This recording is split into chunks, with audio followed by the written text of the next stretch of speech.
मैंने पुलिस के पास 2 बार फोन किया, उसके कुछ देर बाद पुलिस आई है। वो भी घर में घुस नहीं रहते, मैंने पैर पकड़ा बहुत जबरदस्ती, तब आगे आगे मैं आई, तब पीछे 2 पुलिस आए मेरे, और मम्मी की लाश बिल्कुल खून से लथपथ पड़ी थी, उनके अंदर जान रही थी। की बहन पहले ही इसके ऊपर ब्लेम लगा चुकी थी कि मेरे भाई को तुम लोग बहला फुसला के बुलाए हो जान से मारने के लिए। उसके लिए पुलिस यहाँ से आके गई है, और मुझे उस बात से मैंने इससे बोला भी कि इसका मतलब है पूरी फैमिली ही उसमें इन्वॉल्व है। अगर बहन किसी को इत्तला कर रही है तो मतलब फैमिली इन्वॉल्व है, साफ शब्दों में ये था। और जब इसने बोला कि पुलिस ने उसको बताया कि नहीं घर पे 2 ही लोग हैं, मैंने कहा अरे ये तो बहुत बड़ा गुनाह हो गया, इतनी बड़ी गलती हुई जिसका कोई जवाब नहीं। क्योंकि अगर पुलिस 2 बता रही तो वो घर का मैटर ले रहा है कि घर में कितने लोग हैं। अब उसको पता चल गया है तो अब वो कुछ भी करेगा। तुम लोग अपना आँख नाक कान मुंह खोल के। पिताजी को भी ब्रेन और हार्ड हुआ था इन लोगों को वजह से। पिताजी के मरने पे भी हमने फोन किया था कि अगर ये लोग आ जाएंगे तो हम रिश्ता एक बार कायम करने को सोचेंगे। लेकिन उसी दिन इसने अपने भाभी के साथ बैठ के कथा सुना, होमवर्क यार किया। उसके बाद वहाँ पे डीजे बजा के क्या कह रहा है कि डीजे बजाओ, एक धरती बोझ खत्म हो गया। मेरा ससुर, मेरे पास उसका भी फोटो है। उसी दिन से मैंने रिश्ता खत्म कर दिया। दोस्तों नमस्कार, अभी मैं सिकंदरपुर बाजार में हूँ। बता दें आपसे, जिला पड़ता है अम्बेडकर नगर। मैं जिस घर पे हूँ यहाँ से मात्र 50 मीटर भी नहीं होगा सम्मनपुर थाना पड़ता है। इस मतलब घर पे हूँ, इस समझिए इसमें इस मतलब घर पे एक ऐसा हत्याकांड हो जाता है जिसको सुनने के बाद, जानने के बाद कि रूह कांप जाएगी। जो दामाद जिसको मतलब लोग समझिए भगवान की तरह पूजते हैं, वही दामाद जो है अपने सास माँ को चाकुओं से भोग भोग के मार डाला। और ये बगल में देखिए, अभी ये बैंक ऑफ बड़ौदा है, इसी मतलब बैंक जस्ट बगल में जो है एक ये मतलब घर है। इस घर पे वो रात के 1 बजे का कांड होता है। और सबसे बड़ा क्वेश्चन मार्क मैं ये उठाता हूँ यहाँ पे कि मतलब जब वो बंदा आता है तब भी पुलिस महकमा को इन्फॉर्म किया जाता है, यहाँ से भी मतलब सूचना उसको दी जाती है, लेकिन पुलिस कहीं न कहीं उसकी लापरवाही है कि पुलिस की लापरवाही के कारण जो है इस मतलब परिवार की वो महिला चली गई। लेकिन मैं कहूँगा कि अगर कोई भी काम मतलब हत्याकांड होने के बाद पुलिस इतना एक्टिव हो, लेकिन उसको एक्टिव होने से क्या लाभ मिलेगा जो महिला ही नहीं रह गई। आइए हम उनकी मतलब बेटी हैं, हम जानने का प्रयास करते हैं। क्या नाम है आपका? शालिनी जी। शालिनी जी, कैसे क्या मामला हुआ बताइए हमको आप। वो व्हाट्सएप पे मैसेज भेज रहा था बृहस्पतिवार से, तो मैंने अपने वकील को बताया। फिर मैं शुक्रवार को अदालत में, मुझे लगा कि मेरी तारीख है, मैं अदालत में भी गई। तो मम्मी कह रही थी हम चलेंगे, हमने कहा नहीं तुम ना जाओ, हम जा रहे जो होगा वहाँ पे। वहाँ से हम आए, फिर वो डायरेक्टली लिख के भेज रहा था कि मैं 4 बजे आऊँगा, सबको मार दूंगा। फिर मैंने यहाँ पे सबको बताया, मैसेज भी दिखाया, स्क्रीनशॉट भी रखा। फिर उसकी बहन ने वहाँ से पुलिस मेरे ही खिलाफ उल्टा भेज दी। फिर यहाँ के 102 नंबर वाले आए, तो उसकी बहन से फोन करके कहा नहीं तुम्हारा भाई यहाँ नहीं आया है, केवल 2 माँ बेटी हैं और घर में कोई नहीं रहता। उसके बाद मैंने उनको स्क्रीनशॉट दिखाया। मैंने भी कहा, मैं तुरंत बोल रही हूँ कि सर अगर मेरे परिवार को कुछ हुआ तो इसका कौन जिम्मेदार होगा। तो उन्होंने क्या कहा, अरे उसकी बहन का फोन चला, तुम्हें बोलने के लिए किसने कहा था? जब पुलिस वाले आपसे बोल रहे थे? हाँ, तो उसकी बहन का फोन सही में चल रहा था। तो मैंने कहा कि सर वो तो अपने भाई का जिम्मेदारी ले रही, लेकिन अगर मेरे घर वालों को कुछ हो जाएगा तो मेरे घर की कौन जिम्मेदारी लेगा। तो उन्होंने कहा कि ठीक है तुरंत तुम फोन करना, पुलिस आ जाएगी। हमने फोन भी किया, लेकिन उसने कहा कि अगर पुलिस को बुलाई तो हम माँ को जान से मार दें। हमने उनके पास हिम्मत करके फोन भी मिलाया। बस गलती मैंने इतनी की कि मैं इतना कह रहा हूँ कि राकेश आया, मम्मी को मार रहा, चले आओ। राकेश कह रहे हैं कौन राकेश, कौन शालिनी। इसका मतलब मैं क्या समझूं सर? मैं उसके मुंह पे डायरेक्टली थोड़ी कह सकती थी कि मम्मी को मर्डर करने वो आया है। मैंने पुलिस के पास 2 बार फोन किया, उसके कुछ देर बाद पुलिस आई है। वो भी घर में घुस नहीं रहते, मैंने पैर पकड़ा बहुत जबरदस्ती, तब आगे आगे मैं आई, तब पीछे 2 पुलिस आए मेरे, और मम्मी की लाश बिल्कुल खून से लथपथ पड़ी थी, उनके अंदर जान रही थी। योगी जी देख लीजिए, आपके यही आप कहते हैं आपकी पुलिस महकमा जो है 24 घंटे ड्यूटी देती है। आखिर में कैसे, अगर इस बाजार की मैं बात करूं, इतना बड़ा बाजार है, अगर आपके बगल में 50 मीटर पे आपका थाना पड़ता है, अगर थाने के पास के अगर बाजार में कैसे हत्याकांड हो जाएगा रात में, तो आपकी जो रात में गश्ती करती है टीम, वो आखिर में कहाँ जाएगी? कहीं न कहीं ये क्या कहना बहन आप? हम सर पैर पकड़े, एक बुजुर्ग थे एक थोड़े, तब वो लोग हमारे पीछे पीछे रहे। कोई मम्मी की लाश तक नहीं छुआ। अगर मम्मी तुरंत एडमिट कराए थे ये लोग तो शायद मम्मी हमारी बच भी सकती थी, हम इसको भी कहेंगे। लेकिन उन लोगों ने छुआ नहीं जब तक इनकी पूरी पुलिस टीम आ नहीं गई। वो भी ये लड़का हमारा नौकर है, इसी ने ही गाड़ी में लादा और कोई नहीं हमारी मम्मी को टच कर रहे थे। हमारी मम्मी खून में लथपथ पड़ी थी, हमारे पास उनकी पूरा रिपोर्ट है, फोटो है, सब कुछ है। इतनी बेरहमी से कत्ल हुआ उनका। और जब वो बताते हैं कि मैं आज आ रहा हूँ मारने के लिए, उन्हें बताया था? मैसेज पे लिख के डाला है, मेरे पास स्क्रीनशॉट है कि मैं आज आऊंगा 4 बजे, या तो तुम मुझको मार देना नहीं तो मैं तुम्हारे पूरे परिवार को मार दूंगा। मैं पूरा प्रूफ है, मैं दे सकती हूँ। उसकी बहन भी फोन करती है नंबर पर, उनके मुझे फंसा रही थी कि मैंने उसको फोन करके बुलाया है कि आओ मुझे तुमसे मिलना है। जब सर मेरा पहले से ही तलाक नामक मुकदमा चला था तो मैं किस बेस पे उनसे मिलती, क्या रिश्ता था मेरा। जब 1 ही महीने में उन्होंने मुझे मारा, पीटा, प्रताड़ित किया, फिर कोर्ट कचहरी हो तो मैं किस मुंह से उसे बुलाती कि मेरा पति है। समझिए कि उस लड़के की बहन जो है उससे मतलब पुलिस वालों को फोन करती कि मेरा भाई गया है और कुछ न कुछ गलत काम करके वहां पे आएगा। लेकिन एक एंगल ये भी है, उसने ये भी जोड़ने का प्रयास किया है कि जो राजेश, क्या नाम था उनका, राकेश तिवारी की जो मतलब शादी होती है उनकी ये मतलब पत्नी है, हाँ। उनकी ये पत्नी है, वो उल्टा लगा देती है कि इन्होंने आपने उनको बुलाया है। हाँ, हमने फोन करके उसको बुलाया है यहाँ पे मिलने के लिए और हमने ऐसा कुछ नहीं किया था। तो ये लगभग शादी कितना दिन हुआ था? शादी हमारी 21 नवंबर को हुई थी, 21 तारीख को 2021 में, और 24 को हमारे पिताजी ने हमारी विदाई की थी। हम लोगों में तुरंत सर विदाई नहीं चलता। तो पिताजी नहीं है आपके? हमारे पिताजी को भी ब्रेन और हार्ट हुआ था इन लोगों को वजह से।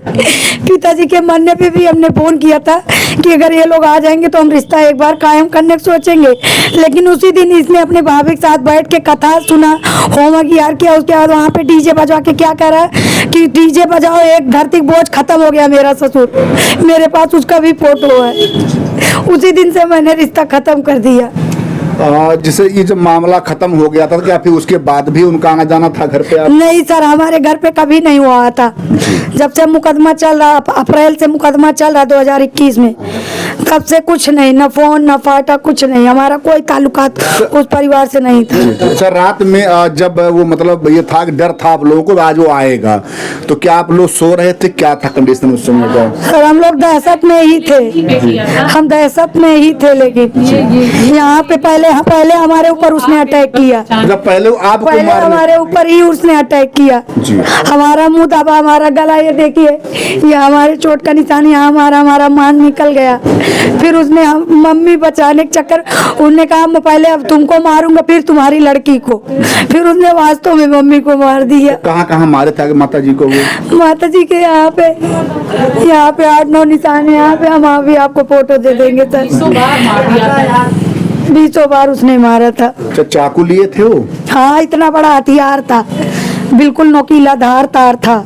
कुछ लोग बता रहे हैं ऐसा कि मार्केट में क्या पहले यहाँ घूम रहा था, ऐसा कुछ हो? नहीं सर, ये सब झूठ है। अच्छा। वो डायरेक्टली छत से चढ़ के आया हमारे बिस्तर पे, उसके बाद वहीं हमारे तख्त के पास ही हमारी मम्मी मर्डर किया जी। मतलब उसके बाद फिर पीछे के रास्ते जो पीछे आपका है वैसे आया था। फिर हमने पीछे के रास्ते निकल के जब गुहार लगाया तो उसी गेट से वो निकल के भाग गया। तो यहाँ बगल थाना भी आप लोगों का है? हाँ, बगल थाना भी है, सब कुछ बगल में है। थाना है, बैंक है, पोस्ट ऑफिस है, सब कुछ तो है बगल में।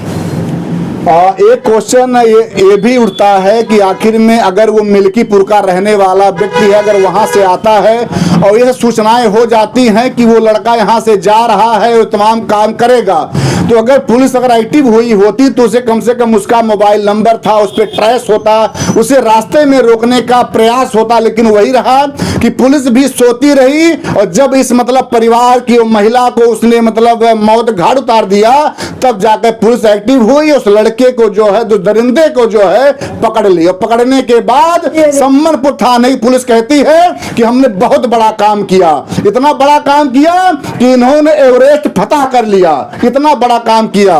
नहीं ठीक है।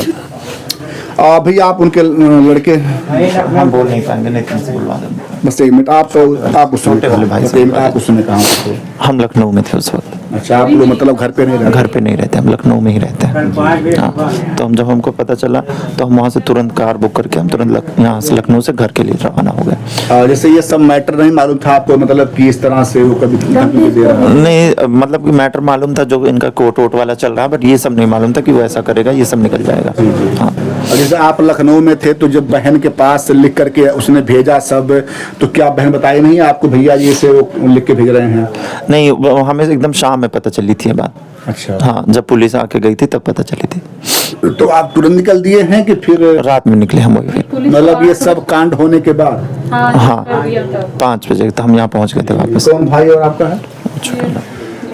हाँ, ये क्या नाम भैया आपका है? बाल गंगाधर। ये बाल गंगाधर जी हैं, ये उनके छोटे हाँ, छोटे लड़के हैं ये। भैया आप उस समय कहाँ पे थे? मैं प्रयागराज से लखनऊ आया ही था, उसकी टिकट मेरे पास रखी भी होगी, बल्कि मम्मी से मैंने कहा भी कि जनरल है, जनरल से टिकट आया हूँ, टिकट रखा हूँ, अगर कभी कुछ होगा तो आप सारे लोग एक्टिव रहना, कहीं भी कोई आया जाएगा बिना टिकट वाला कोई भी जर्नी मत करना, प्राइवेट बस मत यूज करना, भी जब तक कुछ हो नहीं जाता है सरकारी ही यूज करना, क्योंकि हमारे यहाँ से मम्मी लखनऊ आने वाली थी तो हमने कहा प्राइवेट से बिल्कुल ना आना, रोडवेज से आओगी तुम्हारे पास प्रमाण होगा किस टाइम पे तुम कहाँ थे, नहीं तो वो कोई भी ब्लेम लगाएगा, क्योंकि उसकी बहन पहले ही इसके ऊपर ब्लेम लगा चुकी थी कि मेरे भाई को तुम लोग बहला फुसला के बुलाए हो जान से मारने के लिए, उसके लिए पुलिस यहाँ से आके गई है। और मुझे उस बात से मैंने इससे बोला भी कि इसका मतलब है पूरी फैमिली ही उसमें इन्वॉल्व है, अगर बहन किसी को इत्तला कर रही है तो मतलब फैमिली इन्वॉल्व है, साफ शब्दों में ये था। और जब इसने बोला कि पुलिस ने उसको बताया कि नहीं घर पे 2 ही लोग हैं, मैंने कहा अरे ये तो बहुत बड़ा गुनाह हो गया, इतनी बड़ी गलती हुई जिसका कोई जवाब नहीं, क्योंकि अगर पुलिस 2 बता रही तो वो घर का मैटर ले रहा है कि घर में कितने लोग हैं, अब उसको पता चल गया है तो अब वो कुछ भी करेगा, तुम लोग अपना आँख नाक कान मुंह खोल के रखना, इतना मैंने बोला भी था। मैं वहाँ से जब तक आता रात में मैं 9 बजे वहाँ पहुँचा हूँ, 9 बजे कोई बस इधर आती नहीं है, फ़ोन से मैं आया ही हूँ, और जब तक हम लोग वहाँ से दोनों भाई निकले हैं तब तक यहाँ सब कुछ हो चुका था, बल्कि डायल 100 भी मैं वहीं से बुक किया हूँ, वहीं से भेजा हूँ, डायल 100 लखनऊ से ही भेजा हूँ। मुझे किसी तीसरे के थ्रू पता चला कि भैया आपके घर में कुछ कांड हुआ, कि आपको पता चला? मैंने कहा ऐसा तो कुछ नहीं है, मैं इसको मैं डर की वजह से फ़ोन भी नहीं कर रहा था कि कहीं ऐसा ना साला घर में बैठा हो, मैं फ़ोन मिलाऊँ और कोई उठे और तूने तो उसको मार दे वो। तो जब नहीं किसी का फ़ोन, आसपास के लोगों को भी ट्राई किया, नाम नहीं लूँगा मैं, किसी ने फ़ोन ही नहीं उठाया उस टाइम पे, जबकि ऐसा नहीं होता कोई फ़ोन ना उठाए। फिर मैं मजबूरी में इसको फ़ोन मिलाया, ये रोने लगी, मैं समझ गया कि अब तो कांड हो चुका है, फिर हम लोग वहाँ से तुरंत आए तो मतलब कुछ भी नहीं था जो भी था। ये अभी वो कहाँ से मतलब उतरा था? आइए हम दिखा रहे हैं आपको। ये समझिए ये पूरा घर इनका है, और ये कहीं इधर से वो लड़का जो है एंट्री करता है यहाँ से। आइए हम दिखा रहे हैं आपको, 1 मिनट। ये देखिए, देखिए ये मतलब वही घर है, और जो यहाँ पे हत्याकांड होता है, मैं आपको बता दूं आपसे कि यहाँ से मात्र थोड़ी सी दूर पे, यहाँ देखिए दिख रहा होगा, अच्छा यहाँ से आया है। ये देखिए भैया, ये बगल में एक पेड़ है, और इसी पेड़ से ऐसा बताया जा रहा है इस परिवार के द्वारा, इस पेड़ से वो चढ़ता है और सीधा ऐसे मतलब जो है आता है इनके घर में। सर क्या ये सब मतलब क्या उनको पहले से, बेटा सुनिए, क्या मालूम था उनको ये सब पहले जानकारी? शादी के पहले 2 महीने हमारे घर पे यहाँ वो रह चुका था, तो हमारे घर का वो पूरा कोना कोना जानता था जी। हाँ। उसके बाद जब इन्होंने मारा पीटा तो पापा ने कहा नहीं उस घर से कोई रिश्ता नहीं रखेंगे, तो उन्होंने खोल के कहा कि मुझे मेरे भाभी से मेरा अफेयर चला, मैं उन्हीं के साथ रहना चाहता हूँ। तो मैंने कहा ठीक है डाइवोर्स ले लो, तो मैंने डाइवोर्स का मुकदमा दाखिल किया है कोर्ट में, उसी का मुकदमा चल रहा था। फिर मम्मी को मारने के 1 मिनट पहले उसने मुझसे 3 लाख रुपए मांगा, मैंने कहा ठीक है मुझे मोहलत दो, मम्मी को तुम छोड़ो, मैं 3 लाख रुपए का एडजस्टमेंट करती हूँ। लेकिन तब तक वो लात घूसे और चाकू दिखा के मारने लगा। फिर मैं गुहार लगाने के लिए पीछे के रास्ते से निकली, जब तक मैं पीछे के रास्ते से मार्केट में सड़क पे निकली तो पीछे के रास्ते से चाकू फेंक के भाग गया। चाकू फेंक के भाग गए? इतना बड़ा चाकू था जिससे जानवरों की मर्डर किया जाता है, हलाल किया जाता है, उतना बड़ा छुरा था पूरा। हाँ, उसी से उन्होंने भाभी के साथ उसका वैसा संबंध था? मारा। हाँ, उसके भाभी के साथ उसका नाजायज संबंध है। उसका हस्बैंड नहीं है क्या? उसका हस्बैंड भी है। हाँ, उसके भाभी से उसका नाजायज संबंध है, उसके एक 4-5 साल का लड़का था, मुझसे ज़बरदस्ती कह रहा था कि तुम बच्चा प्रेगनेंसी नहीं करोगी, इसी को गोद ले लो। मैंने कहा ऐसा नहीं हो सकता। उसी पे हमारा बात ज़्यादा बिगड़ा और जितने जेवरात थे सब उन्होंने छीन छान के मुझे वहाँ पे बॉम्बे ले जाके वहाँ पे मुझे बहुत मारा था। फिर मुझे घर पे भी जान से मारने की कोशिश की थी, तब मैंने तलाक के लिए दाखिल किया, नहीं तो मैं तलाक नहीं चाहती थी। चलो, कितना दिन बाद आपको जानकारी हुई कि मतलब उसका और उसके भाभी संबंध चल रहा मेरे शादी के 1 महीने बाद से। 1 महीने बाद ही? हाँ, अच्छा। मैंने देखा कि ये डायरेक्टली वो कमरे में लेटी थी, ये जाके उसके बगल में बैठ के 1 मिनट बस कर रहा था। जीरो करने के बाद तो तुम ऐसे ही हो जाओ ना, आप इस और उसकी माँ भी 4 शादी करी है। जाओ जाओ। तो उसका बाप भी जीवित है अब साफ आ रहा और है? कहती है कि बाप मर गया है। हैं? समस्या क्या हो गया आपने कथे को जीरो कर देते? 1 मिनट। हाँ तो बोलो तो 1 मिनट। हाँ ठीक ठीक बस। अच्छा, मतलब ये रहा कि जैसे ये जानकारी आपको पहले हो गया था। हाँ तो फिर उसके बाद आप बताया अपने घर वालों से? हाँ, मैंने मम्मी से ये बात शेयर की, क्योंकि मैं ना माँ पापा से कह सकती थी ना भाइयों से। तो मैंने मम्मी से ये बात बताया, तो मम्मी ने अपने हिसाब से पिताजी को समझाया कि सालू इसीलिए वहाँ जाना नहीं अब चाहती। तो पापा और भाई मतलब बड़े बुजुर्गों ने भी ये मिलके डिसीजन लिया अच्छा। कि जब वो भाभी से फंसा है तो खुश नहीं रखेगा। तो वहीं पे सब लोगों ने डिसीजन लिया कि अलग कर दो, वो अपना देखे तुम अपना देखो। पहले जानकारी नहीं मिली कि शादी से पहले जानकारी नहीं थी, जानकारी थी भी लेकिन उतना डाउट नहीं था सर, डाउट नहीं था। बाद में सब कुछ पता चला। माँ इनकी 4 शादियां करके बैठी हैं, एक मुस्लिम है, 3 ब्राह्मण हैं। ये मतलब किसी का सगा लड़का नहीं है।